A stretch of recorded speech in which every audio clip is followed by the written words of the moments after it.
യാത്ര ചെയ്യുന്നവരും ഈ നാടൻ പണി എടുക്കുന്നവരും ഒന്ന് ശ്രദ്ധിക്കുക. ഇന്നൊരു പേഷ്യൻ്റ് വന്നതാണ്. ഒരു 3-4 ദിവസമായിട്ട് ഇപ്പോൾ ഒരു പനിയും കാര്യങ്ങളായിട്ടൊക്കെ നിന്ന് കഴിച്ചുകൊണ്ടിരിക്കുക. മഴക്കാലമല്ലേ, ഹെൽത്തിൽ കാണിച്ച് മരുന്ന് കാര്യങ്ങളൊക്കെ കഴിച്ചുകൊണ്ടിരിക്കുന്നുണ്ട്. ക്ഷീണവും ചെറിയ നിറവ്യത്യാസം കണ്ണിലൊക്കെ ഉള്ളത് കണ്ടിട്ടൊക്കെ ഒന്ന് ബ്ലഡൊക്കെ നോക്കിയപ്പോഴത്തേക്കും നല്ല മഞ്ഞയായിട്ടുണ്ട്. പക്ഷെ അവിടെ മാത്രം തീരുന്നില്ല, മഞ്ഞപ്പിത്തമായിരിക്കുന്നത് വിചാരിച്ചത്. അപ്പോൾ ഒരു നാടൻപണിയാണ് എടുക്കുന്നത്. എല്ലായിടത്തും പോയി ഇതേപോലെ ജോലി ചെയ്യും. ചില സ്ഥലങ്ങളിലൊന്നും ചെരുപ്പൊക്കെ ഇടാതായിരിക്കും ജോലി ചെയ്യും. ചില മുറിവുകളൊക്കെ വരാം നാടൻപണി എടുക്കുന്നതുകൊണ്ട് തന്നെ. പിന്നെ അറിയാലോ, നാടൻപണി എടുക്കുന്നവരാകുമ്പോഴത്തേക്കും ചൂടാക്കി തണുപ്പിച്ച വെള്ളമൊന്നും കൊണ്ടുപോകാനൊന്നും പറ്റത്തൊന്നുമില്ല.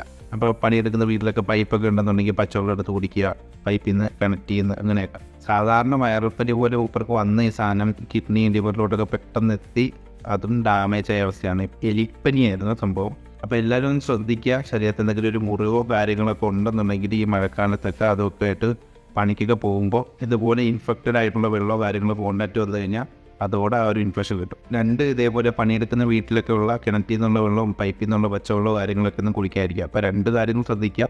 ശരീരത്തിൽ എന്തെങ്കിലും മുറിവോ കാര്യങ്ങളോ ഉണ്ടെന്നുണ്ടെങ്കിൽ ജോലിയിൽ നിന്ന് വിട്ടേക്കോ, ഇല്ലെങ്കിൽ അതിനെ പ്രത്യേകം ഒന്ന് ശ്രദ്ധിക്കുക. 2-മത്തത് വെള്ളം തിളപ്പിച്ചാറ്റി മാത്രം കുടിക്കാൻ ശ്രദ്ധിക്കുക. കുടുംബത്തിന് വേണ്ടി ശരീരം നോക്കാതെ പണിയെടുക്കുന്നത് എല്ലാവർക്കും ഒന്ന് അയച്ചു കൊടുക്കുക. Stay safe, follow for more.